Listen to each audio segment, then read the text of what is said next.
Media സ്വാഗതം. നമ്മളിവിടെ 7ാം ക്ലാസ്സിന്റെ How Far is the River എന്ന ഫസ്റ്റ് പാഠമായിരുന്നു ഡിസ്കസ് ചെയ്തുകൊണ്ടിരുന്നത്. അപ്പോൾ എല്ലാവരും മുമ്പുള്ള വീഡിയോകൾ കണ്ടു എന്ന് വിശ്വസിക്കുന്നു. വീഡിയോയിൽ പറഞ്ഞ കാര്യങ്ങളൊക്കെ മനസ്സിലായി എന്ന് വിശ്വസിക്കുന്നു. അപ്പോൾ നമുക്ക് ബാക്കി കാര്യങ്ങളിലേക്ക് കടക്കാം. അപ്പോൾ നമ്മൾ ഇതുവരെ ഡിസ്കസ് ചെയ്തത് ഒരു 12 വയസ്സുകാരനായ ഒരു കുട്ടിയെക്കുറിച്ചായിരുന്നു. ആ കുട്ടിക്ക് തൻ്റെ ആഗ്രഹമായിരുന്നു he want to see a river which was heard by him from the village. അവിടെ നാട്ടുകാരിൽ നിന്ന് അവൻ മനസ്സിലാക്കിയ ഒരു നദിയെക്കുറിച്ച് അവന് മനസ്സിലാക്കണം, അവന് നേരിട്ട് കണ്ട് മനസ്സിലാക്കണം. അതിനുവേണ്ടിയുള്ള ഒരു യാത്രയായിരുന്നു നമ്മുടെ 12 വയസ്സുകാരൻ്റെ. അപ്പോൾ അവൻ്റെ യാത്രയെക്കുറിച്ചാണ് നമ്മൾ ഇത്രയും നേരം ഈ കഴിഞ്ഞ 3 വീഡിയോയിലും പറഞ്ഞുകൊണ്ടിരുന്നത്. Now just we are continuing the remaining portion. അവനൊരു ഉൾക്കട്ടറെ കാണുന്നതും വരെ ഉള്ള കാര്യങ്ങൾ നമ്മൾ പറഞ്ഞു. നമുക്കിനി ബാക്കി കാര്യങ്ങളിലേക്ക് നോക്കാം. The path was steep and the boy had to run most of the time. It was a dizzy, winding path and he slipped once or twice. The hill was covered with the lush green ferns. The trees were wound in creepers and a great wild dahlia suddenly reared its golden head from the leaves and ferns. Soon the boy was in the valley and the path straightened out and rose. He met a girl who was coming from the opposite direction. She held a long curved knife with which she had been cutting grass. The bangles she wore made music when she moved her hands, and it was as though the hands spoke a language of their own. How far is to the river? Asked the boy. The girl had obviously never been to the river, or she may have been thinking of another one, because she said 20 miles without any hesitation. The boy laughed and ran down the path. A parrot suddenly screeched, flew low over his head. A flash of red and green, the bird disappeared amongst the trees. A trickle of water came from the hillside and the boy stopped to drink. The water was cold and sharp, but very refreshing. However, it seemed to have the effect of making him more thirsty. The sun was striking his side of the hill and the dusty path became hotter, the stones scorching the boy's feet. He was sure he had gone halfway. He had walked for over an hour. The path was steep and the boy had to run most of the time. It was a dizzy winding path and he slipped once or twice. The hill was covered with the lush green ferns. The trees were wound in creepers and a great wild dahlia suddenly reared its golden head from the leaves and ferns. So, after talking to the woodcutter, the boy was going to the river. His path was very steep.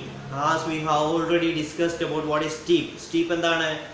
കുത്തനെയുള്ള ഇറക്കമായിരുന്നു. ഇത് അവന് ആ നദിയിലേക്ക്, ആ മലയിലേക്ക് പോകാനുള്ള, ആ മല കഴിഞ്ഞതിന് ശേഷം വേണം അവൻ എവിടേക്കല്ലേ എന്നാ നദിയിലേക്ക്. So the path was very steep and the boy had to run most of the time. നല്ല കുത്തനെയുള്ള ഇറക്കമായതുകൊണ്ട് എന്താണ്, നമ്മുടെ കുട്ടിക്ക് എന്ത് ചെയ്യണം, മിക്കവാറുള്ള സമയം, ഭൂരിഭാഗം സമയം എന്ത് ചെയ്യേണ്ടി വരുന്നു, ഓടേണ്ടതായ ഒരു അവസ്ഥയുണ്ടായി. It was a dizzy winding path and she slipped once or twice. അതെങ്ങനെയുള്ള വഴിയാണ്? It was a dizzy. What do you mean by dizzy? Dizzy means confusing. And it was a winding path. എന്താണ്, DC and winding path ആയിരുന്നു. അതായത് confuse ചെയ്യുന്ന, അതുപോലെ ചുറ്റിത്തിരിഞ്ഞുള്ള വഴികളായിരുന്നു ആ മലയിലേക്ക്. നമ്മൾ സാധാരണ ഈ മല കയറുമ്പോൾ നമുക്ക് മനസ്സിലാവും എങ്ങനെയുള്ള മലയിലുള്ള സ്ട്രീറ്റ്, നമ്മുടെ ഇതുവഴിയുള്ള റോഡ് പോലൊന്നുമല്ല. It is always dizzy and winding path. ഇങ്ങനെ ചുറ്റിയുള്ള പാത്തായിരിക്കും. അതുപോലെ നമുക്ക് ഭയങ്കര കൺഫ്യൂസിങ് ആയിട്ടുള്ള പാത്തായിരിക്കും. And he slipped once or twice. അപ്പോൾ ആ വഴി കയറുന്നതിനിടയ്ക്ക് അവൻ എന്ത് സംഭവിച്ചു, അവൻ 1-2 വട്ടം എന്ത് ചെയ്തു, സ്ലിപ്പ് ചെയ്തു, താഴെ വീണു. Then the hill was covered with what? The hill was covered with lush green ferns. What do you mean by lush green ferns? Lush green ferns കണ്ടിട്ടുണ്ടോ? എന്താണ് ഈ lush green ferns എന്ന് പറഞ്ഞാൽ? ഇതാണ് lush green ferns. Lush green ferns are flowerless leaves with feathery leaves. The hill was covered with lush green ferns and the trees were wound with creepers. അവിടെയുള്ള മരങ്ങളിലൊക്കെ എന്താണ്, creepers. What do you mean by creepers? വള്ളിച്ചെടികൾക്കാണ് നമ്മൾ എന്താ പറയുന്നത്, creepers. Creepers എവിടെ ചുറ്റിക്കിടക്കുന്നു? The trees were covered with creepers. Great wild dahlia suddenly reared its golden head from the ferns and leaves. ഇപ്പോൾ എന്താണ്, ഇപ്പോൾ ഈ കുട്ടി ഇങ്ങനെ നമ്മുടെ 12 വയസ്സുകാരൻ ഇങ്ങനെ യാത്ര തിരിക്കുന്നതിനിടയ്ക്ക് അവൻ എന്ത് കാണാൻ പറ്റും, ഒരു ഡാലിയ നിങ്ങൾ കണ്ടിട്ടില്ലേ ഡാലിയ എന്താണെന്ന്? അതെ, ആ ഡാലിയ എന്ത് ചെയ്തു, ആ ചുറ്റിപ്പടർന്ന് കിടക്കുന്ന ആ മരങ്ങൾക്കിടയിലൂടെ എന്ത് ചെയ്തു, ഒരു വൈൽഡ് ഡാലിയ, ഗോൾഡൻ കളറിലെ ഒരു വൈൽഡ് ഡാലിയ എന്ത് ചെയ്തു, ഇങ്ങനെ പൊങ്ങി വരുന്നതായിട്ട് അവൻ എന്ത് ചെയ്യാൻ പറ്റി, കാണാൻ പറ്റും. There is a word reared. What do you mean by reared? Bring up, പൊട്ടിമുളച്ച് വരുന്നതിന്, പൊങ്ങി വരുന്നതിനാണ് നമ്മൾ അവിടെ എന്ത് വാക്ക് ഉപയോഗിച്ചിരിക്കുന്നത്? reared എന്ന വാക്ക് ഉപയോഗിച്ചിരിക്കുന്നത്. So what is the meaning of reared? To bring up. So നമുക്കിനി അടുത്ത പാരഗ്രാഫ് നോക്കാം. Soon the boy was in the valley and the path straightened out and rose. He met a girl who was coming from the opposite direction. She held a long curved knife with which she had been cutting grass. The bangle she wore made music when she moved her hands, and it was as though the hands spoke a language of their own. Soon the boy was in the valley and the path straightened out and rose. അപ്പോൾ എന്താണ് കുട്ടി കുറച്ചു നേരത്തിന് ശേഷം അവനവിടെ എത്തി. Valley, what do you mean by valley? താഴ്വരയ്ക്കാണ് എന്ത് ചെയ്യുന്നത്? വാലി എന്ന് പറയുന്നത്. അപ്പോൾ അവൻ എവിടെ എത്തി? താഴ്വരയിലെത്തി. ഏതിന്റെ താഴ്വര? മലയുടെ താഴ്വരയിലേക്ക് അവൻ എന്ത് ചെയ്തു? എത്തപ്പെട്ടു. Then he met a girl who was coming from a opposite direction. അപ്പോൾ എന്ത് കണ്ടു? പെട്ടെന്ന് അവൻ താഴ്വരയിൽ എത്തിയപ്പോൾ ഒരു പെൺകുട്ടി എന്ത് ചെയ്തു? അവൻ ഓപ്പോസിറ്റ് ഡയറക്ഷനിലേക്ക് നടന്നു വരുന്ന ഒരു പെൺകുട്ടിയെ അവൻ എന്ത് ചെയ്യും? കാണാനിടയുണ്ടായി. She has a long curved knife in his hand with which she was cutting the grass. അപ്പോൾ അവന്റെ കയ്യിൽ എന്തുണ്ടായിരുന്നു? ഒരു curved ആയിട്ടുള്ള നീളമുള്ള ഒരു എന്തുണ്ടായിരുന്നു? Knife കയ്യിലുണ്ടായിരുന്നു. What was she doing with that knife? She was cutting the grass. അപ്പോൾ നമ്മുടെ ബോയ് എന്ത് ചെയ്തു? He met a girl coming in opposite direction and the girl was cutting grass with a curved knife. The bangles in her hand made music. അവളുടെ കയ്യിൽ കിടക്കുന്ന വളകൾ കണ്ടിക്കുന്നതിന് ഈ നമ്മുടെ ഈ പുല്ല് അറക്കുന്നതിനിടയ്ക്ക് എന്ത് സംഭവിച്ചു? കയ്യിലെ വളകൾ എന്ത് ചെയ്തു? പരസ്പരം മുട്ടി എന്തുണ്ടാക്കി? ഒരു സൗണ്ട് ഉണ്ടാക്കി. ഒരു പാട്ട് പാടുന്ന ഒരു മ്യൂസിക് അവിടെ എന്ത് ചെയ്തു? അവളുടെ വള എന്ത് ചെയ്തു? ഉണ്ടാക്കി.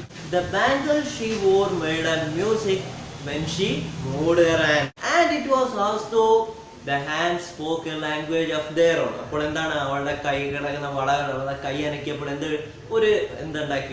ഒരു ചെറിയൊരു മ്യൂസിക് ഉണ്ടാക്കി. And it was as though എങ്ങനെയായിരുന്നു? കൈകൾ പരസ്പരം സംസാരിക്കുന്നത് പോലുള്ള ഒരു സൗണ്ട് നമുക്ക് എന്ത് ചെയ്യാൻ പറ്റും? കേൾക്കാൻ പറ്റും. അപ്പോൾ നമ്മുടെ കുട്ടി എന്താണ്? നാളെ ഇങ്ങനെ പോകുന്ന വഴിക്ക് ആരെ കണ്ടു? He met a girl and she was coming from the opposite direction. But the girl has what in her hand? She has a knife, which was a curved knife in his hand, and she was doing what? She was cutting the grass. Then when the girl moved her hand, what can we hear? We can hear a music from the bangles. How far is the river? Asked the boy. അപ്പോൾ നമ്മുടെ കുട്ടി എന്ത് ചോദിച്ചു? നമ്മുടെ പെൺകുട്ടിയെ കണ്ടപ്പോൾ നമ്മുടെ സ്വാഭാവികമായിട്ട് നമ്മുടെ കുട്ടി ഒരു ചോദ്യം ചോദിച്ചു. What was his question? How far is the river? ഇനി എത്ര ദൂരമുണ്ട് നദിയിലേക്ക്? And what was the answer of the girl? She said that 20 miles to go. ഇനി എന്ത് ചെയ്യണം? ഒരു 20 മൈൽ കൂടെ പോകണം എന്നാര് പറഞ്ഞു? നമ്മുടെ പെൺകുട്ടി പറഞ്ഞു. അപ്പൊ പെൺകുട്ടിയുടെ ഉത്തരത്തിൽ നിന്ന് നമുക്ക് what can we assume from the answer of the girl? The girl may not be gone to that river. ഒന്നെങ്കിൽ എന്താണ്? പെൺകുട്ടി എവിടേക്ക് പോയിട്ടില്ല? നദിയിലേക്ക് പോയിട്ടില്ല. Or otherwise she was thinking about something else. വേറെ എന്തെങ്കിലും കാര്യം ചിലപ്പോൾ ചിന്തിച്ച് നിൽക്കുന്നതുകൊണ്ടായിരിക്കാം അങ്ങനെ ഒരു ഉത്തരം എന്ത് ചെയ്തത്? പറഞ്ഞത്. നമ്മുടെ woodcutter, what did the woodcutter say about the distance to the river? The woodcutter say that the boy had to travel 7 miles. What does the girl said? The girl said he had to travel 20 miles. ഇനി എന്താണ്? 20 mile ദൂരം കൂടെ ഉണ്ടെന്ന് ആര് പറഞ്ഞു? പെൺകുട്ടി പറഞ്ഞു. പക്ഷെ 20 മൈൽ ദൂരമുണ്ടോ? ഇല്ല, 7 മൈൽ ദൂരമേ ഉള്ളൂ എന്ന് ആരാണ് പറഞ്ഞത്? woodcutter-ആണ് പറഞ്ഞത്. So we can assume that the girl may not gone to that river, or she may be thinking about something else. The boy laughed and ran down the path. A parrot suddenly screeched, flew low over his head. A flash of red and green, the bird disappeared amongst the tree. What did the boy do? Boy laughed at her answer. അപ്പോൾ എന്താണ് നമ്മുടെ പെൺകുട്ടി പറയുന്ന ഒരു ഉത്തരം കേട്ടിട്ട് നമ്മുടെ ബോയ്ക്ക് എന്ത് ചെയ്തു? ചിരി വന്നു. ചിരിച്ചുകൊണ്ട് അവൻ എന്ത് ചെയ്തു? അവൻ അവിടെ നിന്ന് ഓടിപ്പോയി. Then a parrot suddenly screeched. അപ്പോൾ എന്താണ്? ഒരു പാരറ്റ് എന്ത് ചെയ്യുന്നു? സ്ക്രീച്ച് ചെയ്യുന്നു. What do you mean by screech? Have you heard the screech of a parrot? പാരറ്റിന്റെ കരച്ചിൽ കേട്ടിട്ടുണ്ടോ?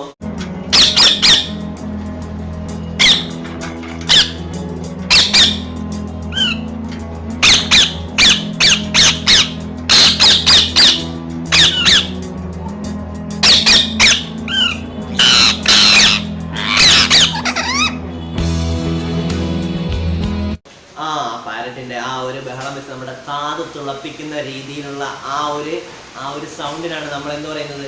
സ്ക്രീച്ച് എന്ന് പറയുന്നത്. Screech means A loud harsh piercing sound. നല്ല ഉച്ചത്തിലുള്ള കാത് തുളപ്പിക്കുന്ന രീതിയിലുള്ള ഒരു സൗണ്ടിനെയാണ്, ഒരു കരച്ചിലിനെയാണ് നമ്മൾ എന്ന് പറയുന്നത് സ്ക്രീച്ച് എന്ന് പറയുന്നത്. Parrot suddenly screeched and what? It flew over him. അവന്റെ മുകളിലൂടെ എന്ത് ചെയ്തു? പറന്നുപോയി. അവന്റെ മുകളിലൂടെ പറഞ്ഞപ്പോൾ അവൻ എന്ത് ചെയ്തു? അവൻ ജസ്റ്റ് മുകളിലോട്ട് നോക്കി. പാരറ്റ് നമ്മുടെ മുകളിലൂടെ പറയുമ്പോൾ നമുക്ക് എന്ത് കാണാൻ പറ്റും? We can see a green and a red flash. ഒരു ചുമപ്പും ഒരു പച്ചയും കൂടെ നിറഞ്ഞ ഒരു ഫ്ലാഷ് അടിച്ചതുപോലെ ആർക്ക് തോന്നി? നമ്മുടെ ചെറുക്കന് തോന്നി. Then what happened? Then the bird disappeared among the trees. അപ്പോൾ എന്ത് ചെയ്തു? നമ്മുടെ പാരറ്റ് പറന്ന് എങ്ങോട്ടേക്ക് പോയി? അവിടെയുള്ള മരങ്ങളിൽ എവിടെയോ പോയി എന്ത് ചെയ്തു? ഒളിച്ചിരുന്നു. So we can move into the next paragraph. A trickle of water came from the hillside and the boy stopped to drink. The water was cold and sharp but very refreshing. However, it seemed to have the effect of making him more thirsty. The sun was striking his side of the hill and the dusty path became hotter. The stones scorching the boy's feet. He was sure he had gone halfway. He had walked for an hour. A trickle of water came from the hillside and the boy stopped there to drink. ഇപ്പോൾ എന്താണ് അവൻ ആ മലയുടെ സൈഡിൽ നിന്ന് എന്ത് ചെയ്യുന്നു? ഒരു trickle of water. What do you mean by trickle of water? ഒരു ചെറിയ സ്ട്രീം, ഒരു ചെറിയ ഒരു അരുവി എന്ത് ചെയ്തു? ആ നദിയുടെ ആ മലയുടെ സൈഡിലൂടെ ഇങ്ങനെ വരുന്നുണ്ടായിരുന്നു. So the boy stopped there to for what? The boy stopped there for drinking from that trickle of water. ആ ഒഴുകി വരുന്ന ആ നദിയിൽ നിന്ന്, ആ ചെറിയ അരുവിയിൽ നിന്ന് എന്ത് ചെയ്തു? കുടിക്കുന്നതിന് വേണ്ടി, വെള്ളം കുടിക്കുന്നതിന് വേണ്ടി അവൻ എന്ത് ചെയ്തു? അവൻ അവിടെ നിന്നു. The water was cold and sharp but refreshing. അപ്പോൾ വെള്ളം എങ്ങനെയുള്ളതായിരുന്നു? വെള്ളം നല്ല തണുത്ത വെള്ളമായിരുന്നു. But it was a refreshing. അപ്പോൾ നമുക്കറിയാം മലയിൽ നിന്നൊക്കെ വരുന്ന വെള്ളം നല്ല ചൂടുള്ള വെള്ളമാണ്. അല്ല, it will be very cold. നല്ല തണുത്ത വെള്ളമാണ്. ആൻഡ് നമ്മൾ ആ വെള്ളം കുടിച്ച് കഴിയുമ്പോൾ it will make us more refreshing. നമ്മളെന്ത് ചെയ്യും? കൂടുതൽ റിഫ്രഷിംഗ് ആക്കി നമ്മളെ മാറ്റും. നമുക്ക് എന്ത് ചെയ്യും? കൂടുതൽ ഉന്മേഷവാന്മാരാക്കി നമ്മളെ എന്ത് ചെയ്യുന്നു? മാറ്റുന്നു. അതുപോലെ നമ്മുടെ the boy become very refreshing. And he feels like he want to drink more water. അവൻ എന്ത് ചെയ്തു? ആ വെള്ളം ഇച്ചിരി കുടിച്ചപ്പോഴത്തേക്ക് അവന് പിന്നെയും ആ വെള്ളം കുടിക്കണമെന്ന് അവന് തോന്നി. Look at the sun. The sun was striking at his side. നമ്മുടെ ബോയ് നിൽക്കുന്ന സൈഡിൽ എന്ത് ചെയ്യണം? സൂര്യൻ നല്ല ശക്തമായ ചൂടാണ്. Sun was striking at his side and the path become very hot. അവൻ നടന്നുകൊണ്ട വഴിയൊക്കെ എന്തായി? നല്ല ചൂടായി. അതുകൊണ്ടാണ് നമ്മുടെ ബോയ്ക്ക് എന്തായാലും തുടങ്ങിയത്? he feel very thirsty. അവന് നല്ല രീതിയിൽ എന്ത് ചെയ്യുന്നുണ്ട്? ദാഹിക്കാൻ തുടങ്ങിയത്. എന്തുകൊണ്ടാ? ഈ അമിതമായ സൂര്യന്റെ ചൂടാണ്. The sun was striking very hard and the scorching stones burned his feet. Stones, അവിടെയുള്ള കല്ലുകളൊക്കെ എങ്ങനെയാണ്? നമ്മുടെ ചെറുക്കനെ കാലുകൾ എന്ത് ചെയ്യുന്നു? നല്ല രീതിയിൽ പൊള്ളിക്കുന്നു. നല്ല ചൂടാണ്. അവിടെയുള്ള കല്ലൊക്കെ എന്ത് ചെയ്യും? സൂര്യന്റെ പ്രകാശം അടിച്ച് നല്ല ചുട്ടുപഴുത്ത് കിടക്കുകയാണ്. ആ ചുട്ടുപഴുത്ത കല്ലുകളൊക്കെ അവന്റെ കാലിനെ ബെയർഫൂട്ടഡ് ആയിട്ടാണ് നമ്മുടെ ഭൂമി നടക്കുന്നത്. നമ്മൾ നേരത്തെ പറഞ്ഞിരുന്നു. കാലുകൾ എന്ത് ചെയ്തു? പൊള്ളിപ്പോയി. കാരണം എന്താ? അതിഭയങ്കരമായ ചൂടാണ്. നമ്മുടെ അപ്പോൾ ഇന്നത്തെ ക്ലാസ് എന്ത് ചെയ്യാം? വൈൻഡ് അപ്പ് ചെയ്യാം. പഠിപ്പിച്ച കാര്യങ്ങളൊക്കെ മനസ്സിലായി എന്ന് വിശ്വസിക്കുന്നു. So we can meet in the next video with the remaining portion of the